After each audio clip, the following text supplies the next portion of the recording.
Mañana esperábamos el dato de China y lo que hace es acercarse a la deflación. Ojo al dato tanto de producción industrial como el dato de inflación, el dato del CPI, porque China está dando pasos a que la demanda externa y la demanda interna van camino del proceso de deflación, interno y externo. Se van alineando los dos problemas encima de la mesa en el dato que hemos conocido hoy en China. Ojo porque el movimiento tanto del CPI con un movimiento anualizado de solo un 0,2% en línea con lo que se esperaba, pero un movimiento mensual del menos 0,2%. Deflación, deflación, deflación, deflación.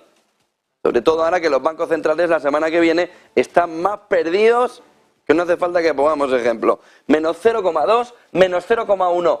Que veníamos del dato anterior, viene acumulando mensualmente una caída del menos 0,3%. PPI desplomado a lo alemán, menos 4,6% frente al menos 3,6% anterior, menos 4,3% esperaba el mercado.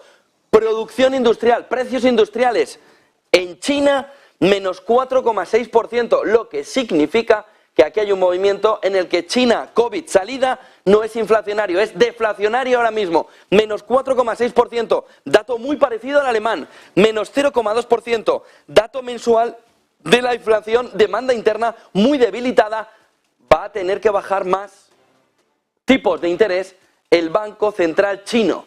China va a tener que mover a la baja todavía más los tipos de interés después de ver que tanto la inflación, que la tienen deflación, no hace falta ponerle el in, sino el de, deflación en la economía china y el movimiento sobre todo de demanda externa que también viene debilitado, pero sobre todo dándole contenido deflacionario.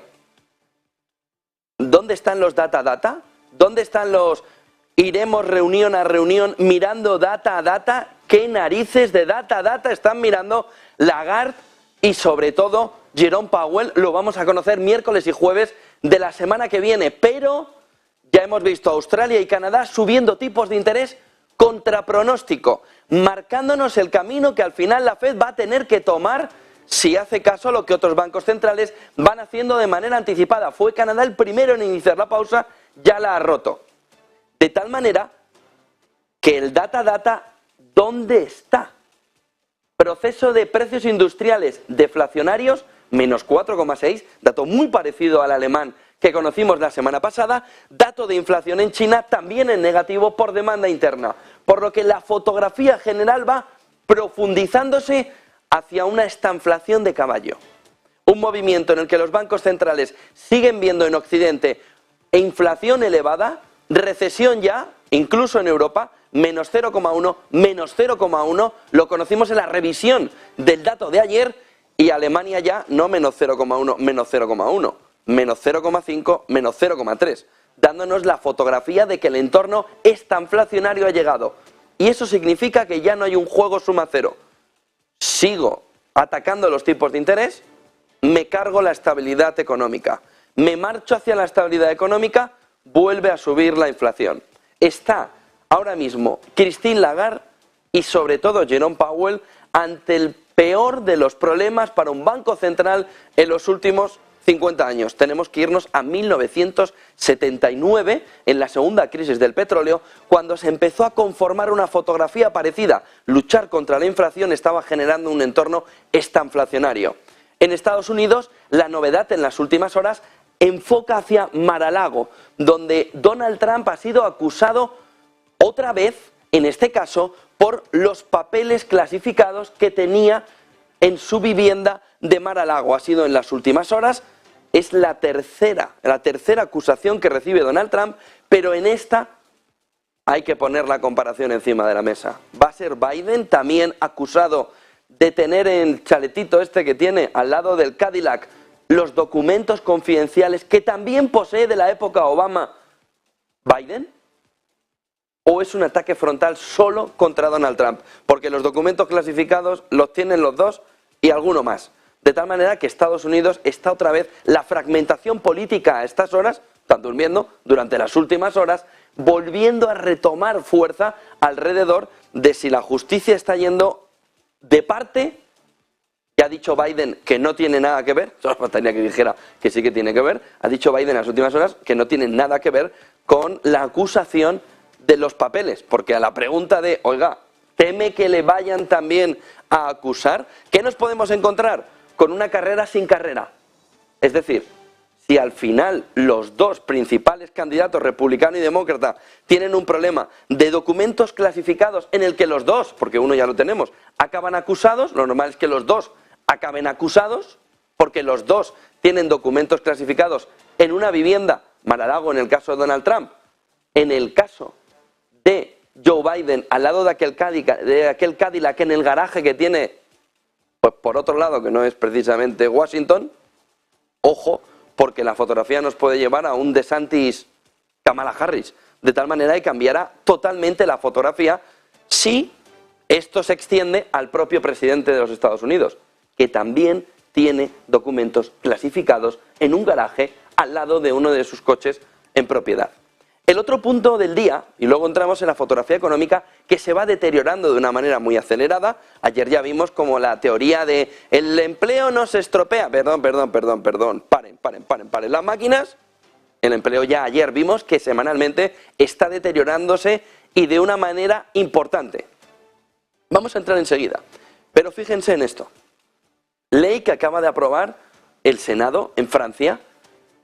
Alrededor, noticia de RTL, noticia que se está viendo en todos los medios ahora mismo franceses, la activación a distancia tanto de cámaras como de micros de teléfonos móviles, validado ya por el Senado, para investigar, y lo de investigar ya nos da lo mismo. Se puede investigar por cualquier cosa. Ojo al salto 1984, que George Orwell se ha quedado corto de por donde podría venir toda esta fotografía. El Senado francés poniendo encima de la mesa el inicio de una legislación alrededor de que todos somos delincuentes. Como previa, en plan Minority Report, todos somos delincuentes de entrada. Empresarios, ejecutivos, ciudadanos de a pie, lo que sea. Todos somos delincuentes de entrada. Siempre que la justicia diga, oiga, tengo la suposición, vayamos a... ¿Cómo se va a hacer esto?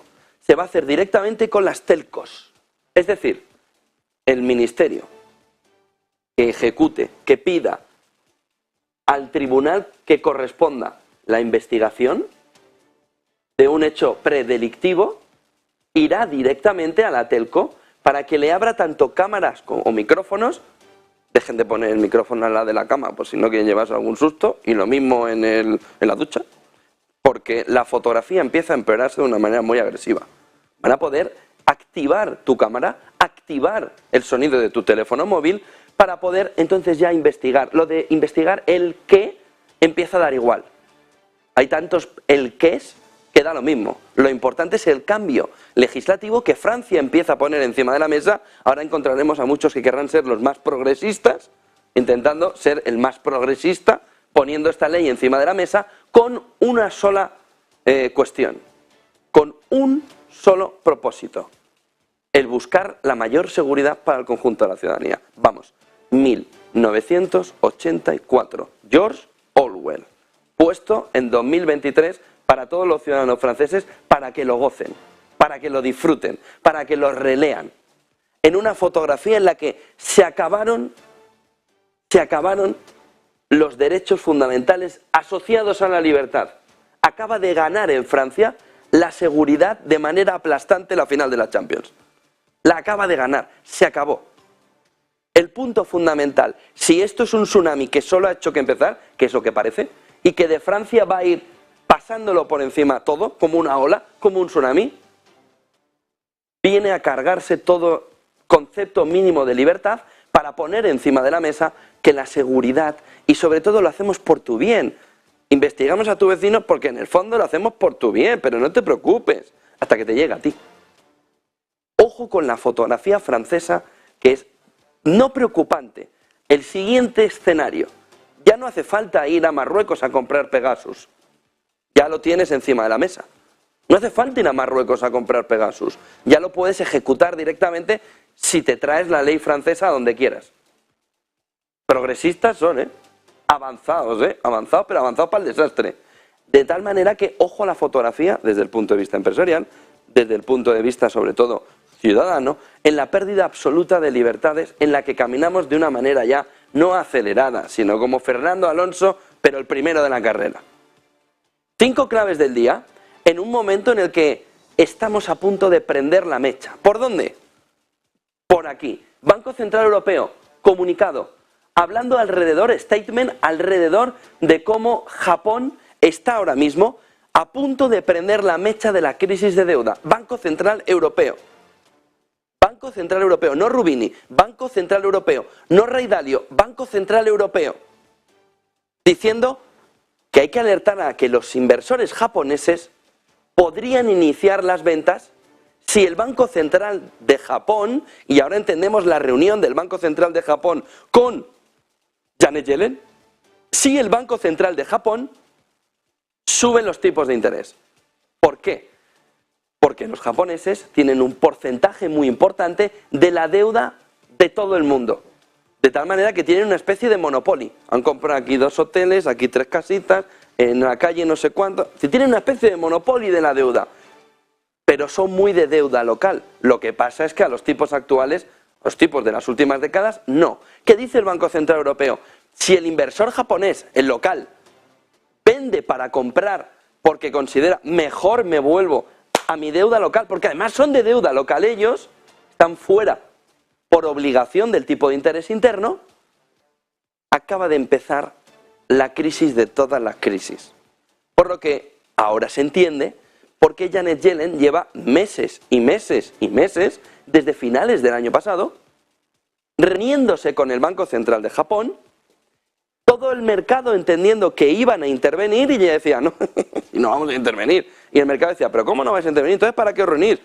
¿Van a intervenir seguro? No. Ojo al movimiento de una voladura controlada. Porque entre el $1 trillón americano de Joe Biden que va a colocar al mercado ya está llegando. Y el Banco Central de Japón con la posible elevación de tipos de interés. El Banco Central Europeo ya está viendo dónde está el prender la mecha en estos momentos de la crisis de deuda. Ayer justo escuchábamos a Ray Dalio decir que ahora mismo había una crisis de deuda a largo plazo porque iba a haber poco demandante de deuda para tanta masa de deuda colocada en el mercado. Estados Unidos, la quiero. Japón, para el japonés, la quiero. ¿Y quién va a comprar la italiana? ¿Y quién va a comprar la española? Con déficits por encima de lo que deberían. ¿Y quién va a sin ajuste presupuestario, sin ajuste fiscal, sin ajuste de esa deuda? De tal manera que lo que tenemos encima de la mesa esta mañana es la fotografía de hasta qué punto en la siguiente reunión del Banco de Japón, el mercado, incluido bancos centrales, empiezan a ver el prender la mecha. Y aquí vamos, primer asunto, al asunto Lagarde. Oiga, si usted no estaba preparada, como el resto de bancos centrales, para estar donde está, lo mejor es irse. Es que es más digno. Es mucho más digno. Si no están preparados para estar donde están, no pasa nada. La vida es así. Se da un paso al lado, llega otro más tecnócrata, que haya estudiado más o menos lo que va a tener que aplicar, que de verdad mire el data, no lo que están haciendo ahora mismo, y entonces empezamos a entender cómo se puede salir de la que estamos metidos. Porque en este escenario, en el que ayer ya conocimos, en la revisión de Europa, que revisaba los 2 trimestres al menos 0,1, y ustedes dirán, pero ¿cómo no? Por una desviación técnica no están en 0,0. Sí, pero la realidad no es esa. La realidad es que ya no se crece, se decrece. Es capítulo primero de Barrio Sésamo. Creces, decreces, creces, decreces, creces, decreces. Entonces, en un entorno donde Alemania, tu motor económico, está gripado, no hay medias tintas. No, es que es menos 3, menos 0,3, menos 0,5, pero ¿qué queréis caer? ¿Un menos 10%?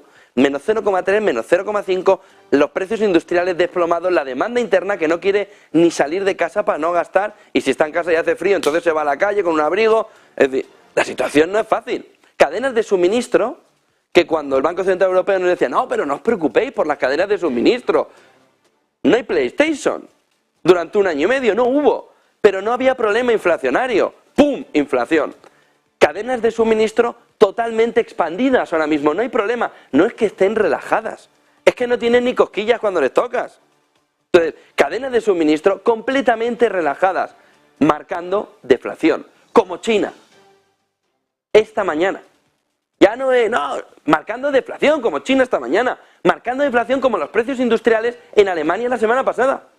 Pero el Banco Central Europeo ve 2 trimestres en negativo y dice, a menos 0,1, y total.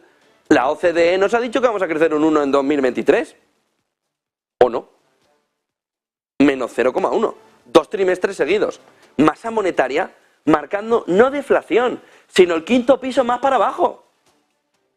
Banco Central Europeo, miércoles y jueves, rueda de prensa el jueves, comparecencia el jueves, subida de 25 puntos básicos. Vamos, lo normal.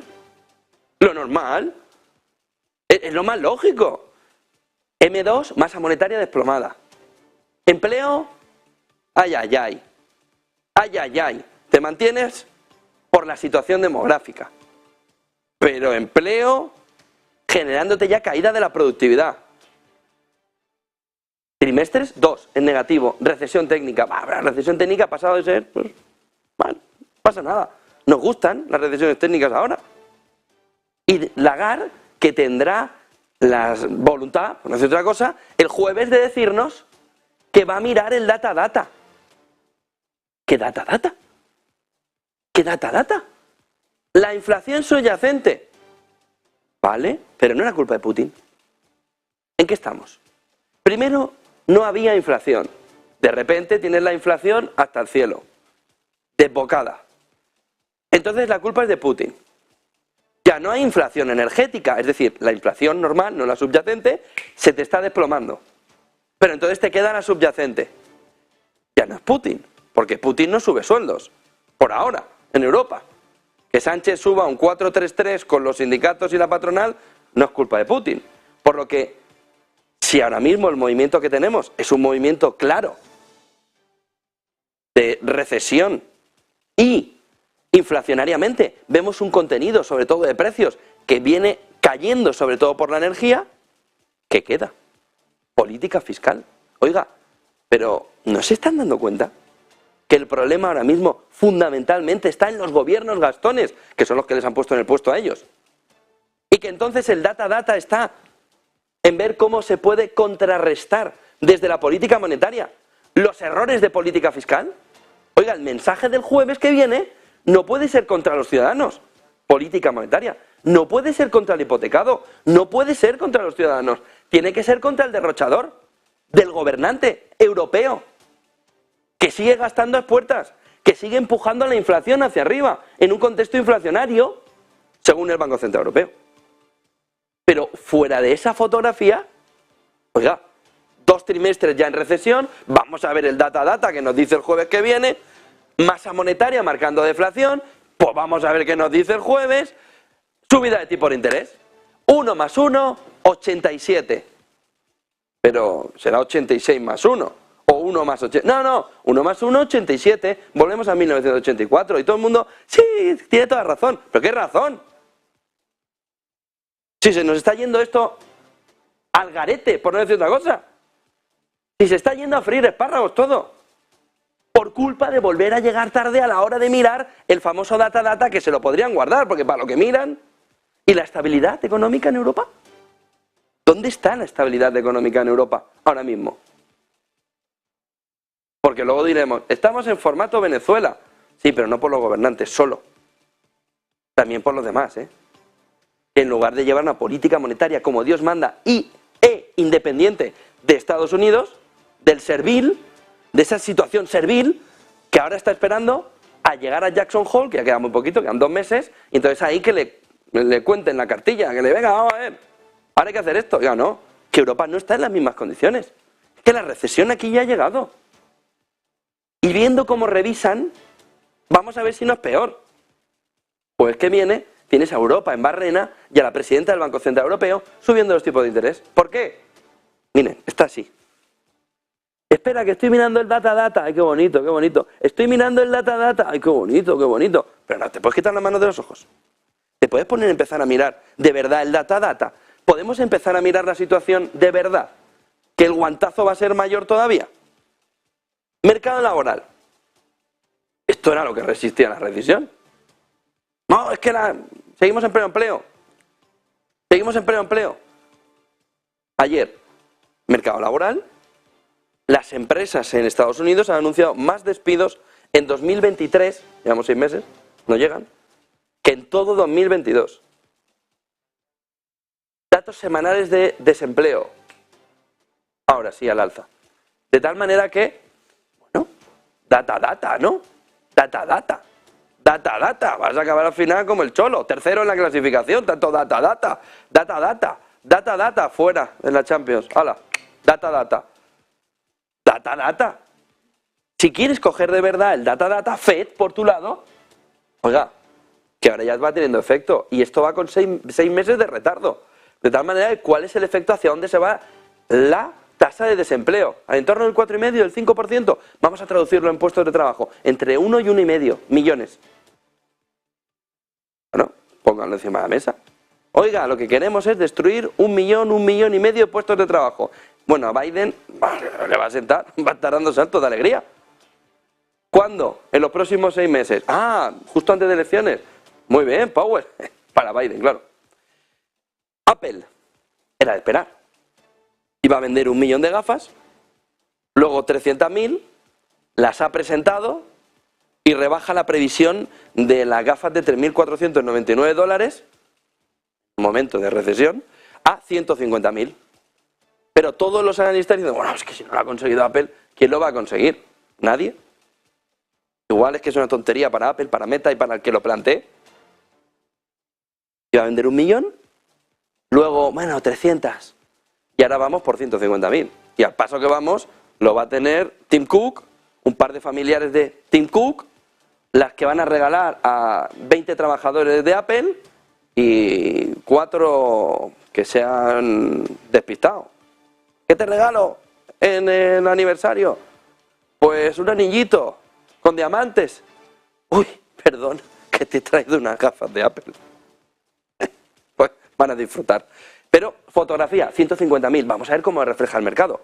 Vision Pro de 1 millón a 300.000, de 300.000 a 150.000 gafas previstas por Apple que va a vender el año que viene. Va listo. Vamos a Ucrania. Todo está ahora mismo en Zaporilla. En Zaporilla está la contraofensiva, que ahora dice Ucrania que sí que la ha iniciado. Llevamos diciéndolo desde el lunes, cuando habían hecho 15 ataques entre el domingo y el lunes, pero eso era la previa de la previa, era el spoiler del capítulo, el tráiler, pero ahora ya sí. Ahora ya Zelensky nos da el beneplácito de que podamos decir que ahora en Zaporilla ya se ha iniciado la contraofensiva. Y casualmente en Zaporilla, porque es donde el nivel ahora mismo está en 12,83 metros. Cifra crítica según la propia Ucrania, que está atacando, haciendo la contraofensiva alrededor de Zaporilla. En 12,70 sin agua la central.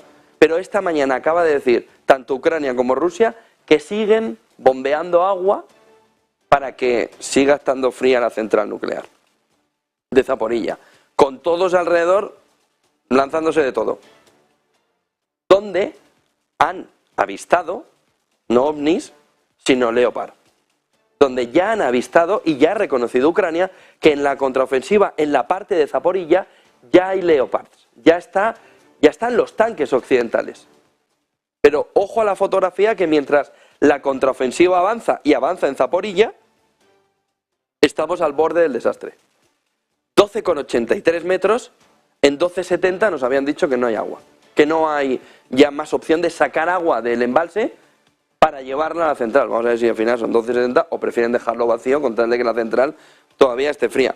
Ucrania alerta de que el nivel de agua, también lo ha dicho Rusia, de la presa de Nueva Kakhovka está en una cifra crítica, de tal manera que ese movimiento afecta sobre todo a la central de Zaporilla, donde se ha iniciado también el movimiento, dice Ucrania, de contraofensiva. Ahora sí, Ya hay movimiento de contraofensiva. 8:24. Vamos a ver también un par de gráficos y vemos la situación en África, de cómo en Asia, de cómo ha afectado el dato de China. Porque el elemento fundamental también hasta ahora está en entender que estamos en la Segunda Guerra Fría.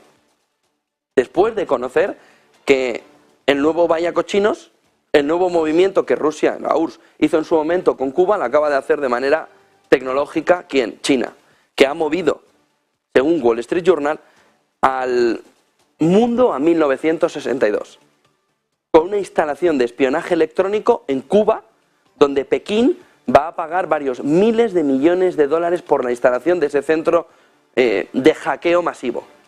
Claro, para que ahora se dice, no, es que han instalado los chinos un centro de hackeo masivo en Cuba. Los hackers, y dice, bueno, los hackers ahora mismo, después de lo de Macron, el hacker mayor se llama Macron. Lo que pasa es que esto lo hace legal, porque puede hacer leyes. Pero la fotografía alrededor del espionaje, del hackeo, empieza a complicarse. Ya hay diferencias entre ver legal o ilegal. Depende de una ley por en medio, como la francesa. ¿Qué es lo que se ve en la fotografía? El movimiento en el que China quiere atacar precisamente esto, con esa situación de espionaje. La tecnología. Pero 1962, ¿eh? El movimiento de la URSS lo repite ahora China, con miles de millones, varios miles de millones que le pone encima de la mesa a Cuba, precisamente para la instalación de ese espionaje electrónico allí en Cuba, con el objetivo final de ver cómo tecnológicamente este gap entre 31 y 27 del Producto Interior Bruto de Estados Unidos y de China se reduce hasta tal punto que se produce el sorpaso en lugar de en 2037, en 2027, que sería la clave fundamental que está moviendo China con ese movimiento. Miren la Unión Europea en la situación en la que se está quedando en la fotografía de la comparación de los productos interiores brutos. Miren el siguiente gráfico que nos marca esta mañana por qué China hace ese movimiento. Y lo hace porque tecnológicamente ahora mismo tiene un problema. Un problema entre el Nasdaq 100 americano, la línea naranja, y el Nasdaq chino, la línea blanca, con una valoración prácticamente plana, con el Nasdaq Dragon con acciones chinas todavía un 68% de su máximo histórico, un 68% de su máximo histórico, con el Nasdaq 100 a solo un 14% de su máximo histórico. Con una visualización de las valoraciones entre Estados Unidos y China, en el que tecnológicamente está la clave de toda la fotografía. Todo se juega ahora mismo en la tecnología, todo lo marca la tecnología. En valoraciones, en progreso, en inteligencia artificial. Luego les daremos un dato de cómo van a los abogados ver un tsunami que les viene de una manera grotesca a cambiar completamente la fotografía de cómo les está impactando, de cómo les está afectando la inteligencia artificial. Y el otro punto también clave hasta ahora es ver el tema laboral. Vimos ayer el movimiento que se veía en el conjunto de Estados Unidos con un movimiento de paro importante semanal, de aumento importante. Fíjense en el siguiente gráfico, porque Alemania se está quedando sin trabajadores. Es el problema fundamental, por eso la tasa también en máximo histórico en el sentido bajo, en pleno empleo. De tal manera que la población en edad laboral alcanzó el punto clave precisamente en 1998. A partir de ahí, Alemania está peor que cualquiera de sus pares occidentales en materia laboral, con lo que significa en cuanto a productividad, con lo que significa en cuanto a su economía, que es la economía más grande de Europa, que puede ver un crecimiento limitado al 1% anual por década, al 1% anual por década, por culpa de una mala política demográfica durante las últimas décadas en Alemania, donde el último foco fue potenciar la natalidad. Y ahora tienen las consecuencias de esa fotografía que se les iba avanzando por parte de muchos economistas, otros no, estaban más en el mainstream, diciéndole, cuidado que tu política de natalidad es un error. Y espérate que está a años luz de los españoles. Está a años luz de progreso respecto a España, que estamos en... no pasa nada, como siempre. 1% de crecimiento, la economía más grande de Europa, por culpa de la demografía, por culpa de no apostar por la natalidad, por culpa de no tener una fotografía clara en la que le marque de qué manera, cómo puede afrontar ese aumento de la productividad. Fíjense que Alemania está en el punto blanco, ha mantenido un movimiento de retroceso importante, pero nada comparado con España, que es la fotografía clave en este gráfico de Bloomberg. Alemania porque es el corazón, el motor, el ánimo del crecimiento europeo. Pero miren el comportamiento de España desde 1998. Ha roto todo el gap con Alemania, que es el progresista. Entonces hay que hacer hasta lo malo que hacen desde el norte de Europa. Pero fíjense el error demográfico de Europa, el gravísimo error demográfico de Europa, no apostando por la natalidad y dejando que su economía vaya al fondo. Fíjense el movimiento que ahora nos está marcando el problemón demográfico, el problemón de productividad, el problemón en las fábricas que no encuentran trabajadores. No encuentran trabajadores por culpa de una malísima política de natalidad en toda Europa, especialmente en Alemania, especialmente en España, y no dejen a Italia, que ahora intenta con Meloni hacer un cambio en esto, pero está en el subsuelo, por culpa de determinadas políticas populistas alrededor de no potenciar suficientemente la natalidad y gastarse dinero en lugar de apostar por quien tiene hijos a largo plazo bueno para la sociedad, por cualquier tontería por el camino. Este ha mirado al cielo, dale dinero.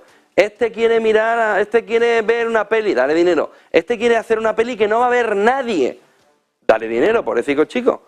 Vamos a darle también dinero a todo el que lo pida, menos donde lo necesitamos. Hay que hacer una profunda reflexión en Europa sobre el gravísimo error alrededor de las políticas de natalidad, donde estamos más centrados en la política de la muerte que en la política de la vida. Y ahora vienen las consecuencias económicas de todo esto. El desastre que para darle la vuelta a esto va a hacer falta sangre, sudor y lágrimas. Porque esto no se da la vuelta tan sencillo. No se tienen niños con 18 años ya, por ahora. Venga, naces con 18 años, ponte a trabajar. No. No van así las cosas. Parece una chorrada, pero es que igual hay que explicárselo a los que lo gobiernan. Que igual alguna vez han pensado que eso era así, dentro de su desconocimiento general. 8:32. Nos quedan bastantes gráficos. Sobre todo, el mercado bajista. Se están dejando hasta la camisa por el camino. Eva Villanueva, en el conjunto asiático hemos conocido datos. En China ya hemos visto que la deflación ha llegado, sobre todo en términos mensuales. ¿Cómo lo ha tomado el mercado asiático? Muy buenos días, José Antonio. Pues lo que estamos viendo es como el índice Nikkei, recordemos que ha marcado máximos de 30 años esta semana, superando los 32.000 puntos. Hoy ha recuperado parte del terreno que perdía la jornada de ayer, casi un 2% de rebote para el principal indicador de la bolsa de Tokio, hasta los 32.265 puntos. Importante el movimiento que estamos viendo en automovilísticas como Toyota, y vemos también recuperación en esas tecnológicas, en esas semiconductores que han flojeado solo una sesión este jueves en toda la semana. Advantage recupera un 2,88%, la Lasertec un 70% de subida, mientras que vemos a SoftBank, la tecnológica, también con avances, eso sí, con retrocesos del 0,19%. Pendientes, por supuesto, en esta tendencia bajista que se está extendiendo desde este jueves y esta mañana en Asia. Impex retrocede timidísimamente. Y lo que estamos viendo en Hong Kong, donde lo hemos dicho, varapalo en los precios del IPC, en la tasa mensual, y además en esos índices de precios al productor que dan un batacazo y el ritmo más lento desde 2006, con esas dudas sobre cómo va a conseguir Pekín, pese a las medidas que ha impuesto, recuperar ese consumo interno, y mientras esa debilidad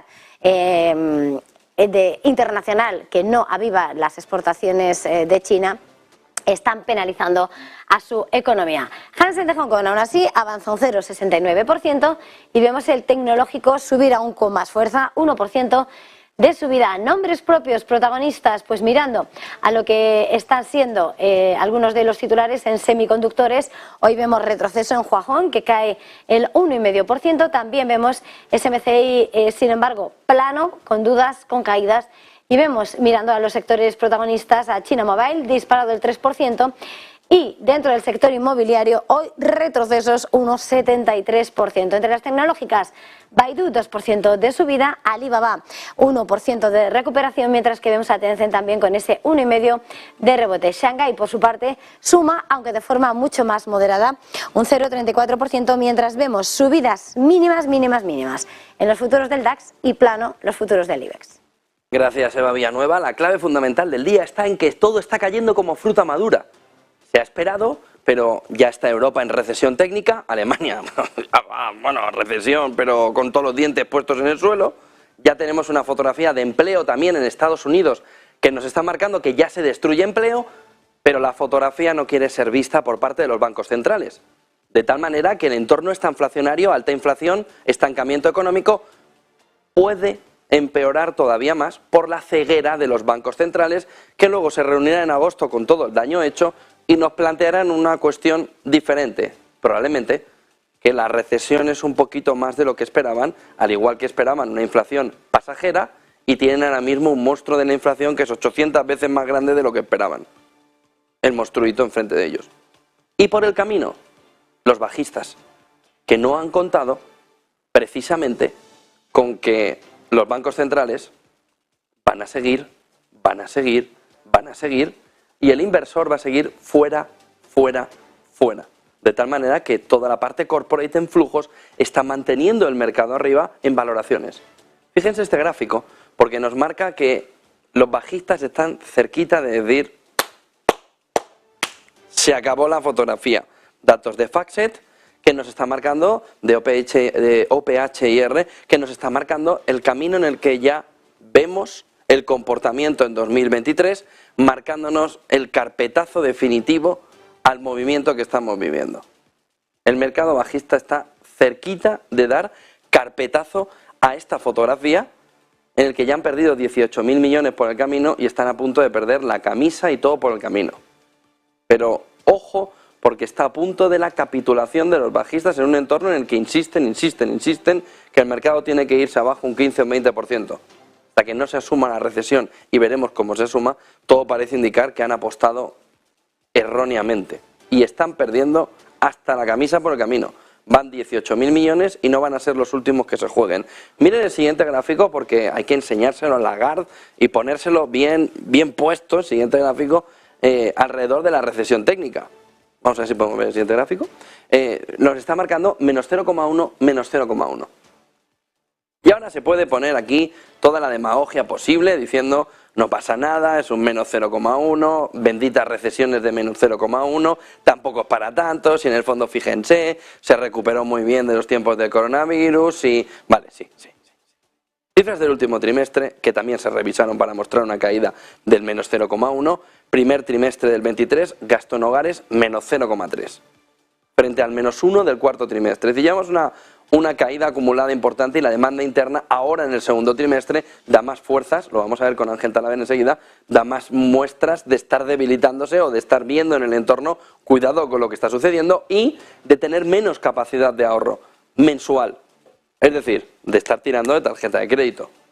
Ojo a lo que está sucediendo, por ejemplo, con el gasto público, donde ahora ya sí se ve en el primer trimestre del 2023 que desaparece de la fotografía, menos 1,6 frente al más 0,8 del trimestre anterior. Formación bruta de capital fijo ha salvado la fotografía, del menos 3,5 al más 0,6.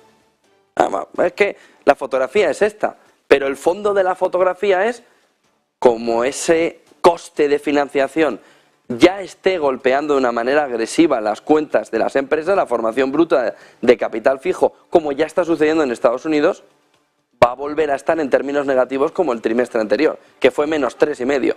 Ahora ha conseguido estar en positivo un más 0,6. Exportaciones han disminuido un 0,1, venía de un 0,2 de disminución, e importaciones que han caído un menos 1,3 frente al menos 2,5 anterior. Data de una situación económica complicada en Europa. Miren el siguiente gráfico, porque viendo sobre todo la probabilidad de recesión de JP Morgan, ya ve 50% dentro de un año. El movimiento va aumentando, todavía lejos del movimiento, por ejemplo, de 2008, pero sí que va ya en ese mismo camino. Ha superado sobre todo las falsas alarmas que tuvimos en la década del 2010 al 2020. Ha superado las falsas alarmas que tuvimos en la década del 92-93, en esos años, hasta el 2000.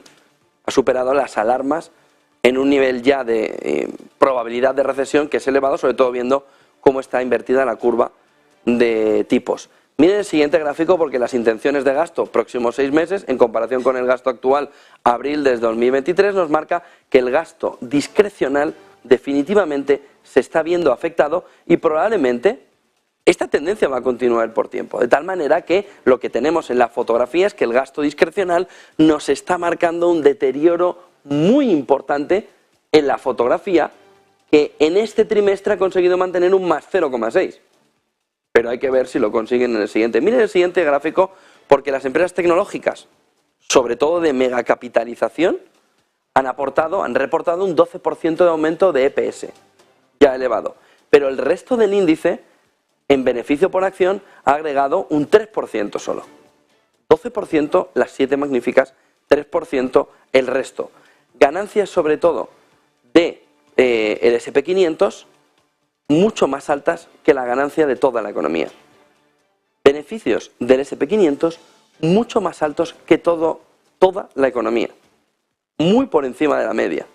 Ojo porque esto, según Bank of America Merrill Lynch, que es el autor del informe, nos estaría reflejando que este movimiento a menudo ha precedido a la recesión, a la tan cacareada recesión de los últimos meses. Miren el siguiente gráfico que nos marca también esta mañana el dilema de la deuda marcado directamente por el propio Estados Unidos, marcado directamente desde BlackRock con datos de la Reserva Federal de San Luis. El déficit presupuestario en algún momento al ritmo que va a ser un problemón y de los gordos, particularmente cuando están contribuyendo a ese movimiento de mayores gastos los tipos de interés elevados. Fíjense en el siguiente gráfico que nos marca también en este punto la relación que tenemos empleo-población que ha estado cayendo desde la caída de las .com.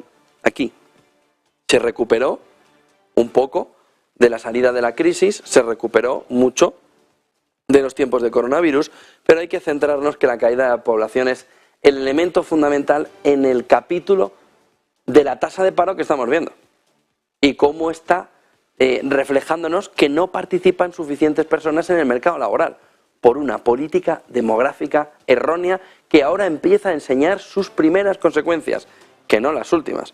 Las últimas están relacionadas con las pensiones. ¿Con quién va a pagar en el futuro lo que nosotros hemos pagado en el pasado a los mayores?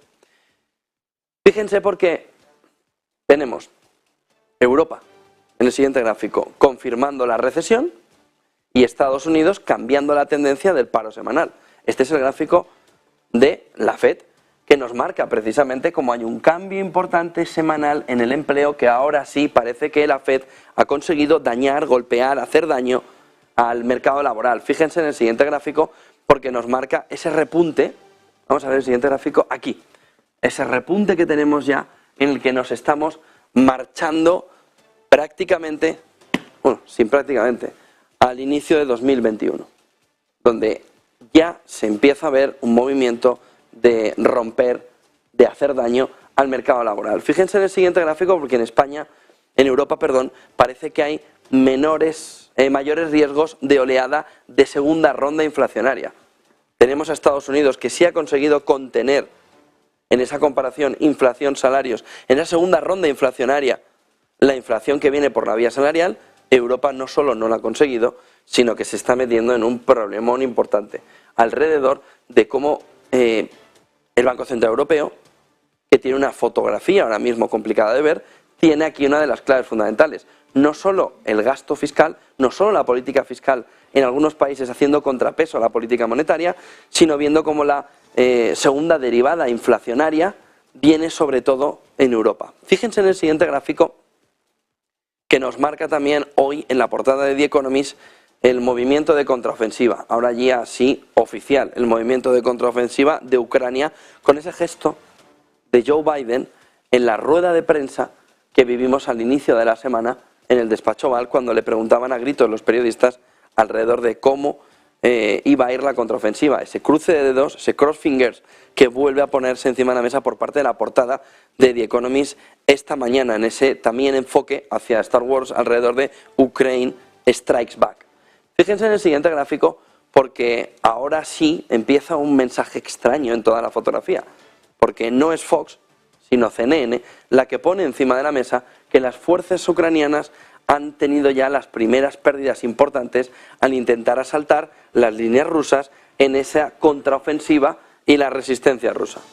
Ojo que lo dice CNN, no la Fox, mostrándonos que si ya la CNN gira también el movimiento de opinión pública alrededor de que Ucrania está perdiendo en esos primeros momentos de contraofensiva, incluso dice más de lo que se esperaba, ojo a la fotografía en el cambio de la opinión pública. Miren el siguiente gráfico que nos marca también esta mañana de qué manera el Pentágono, vista la imagen anterior de que está teniendo más pérdidas de las esperadas en la contraofensiva, estaría poniendo encima de la mesa 2.000 millones más para la ayuda ofensiva aérea a Ucrania, de tal manera que tanto Raytheon como Lockheed Martin estarían planteando ya sus sistemas de misiles incluidos en esta ayuda de 2.000 millones de dólares.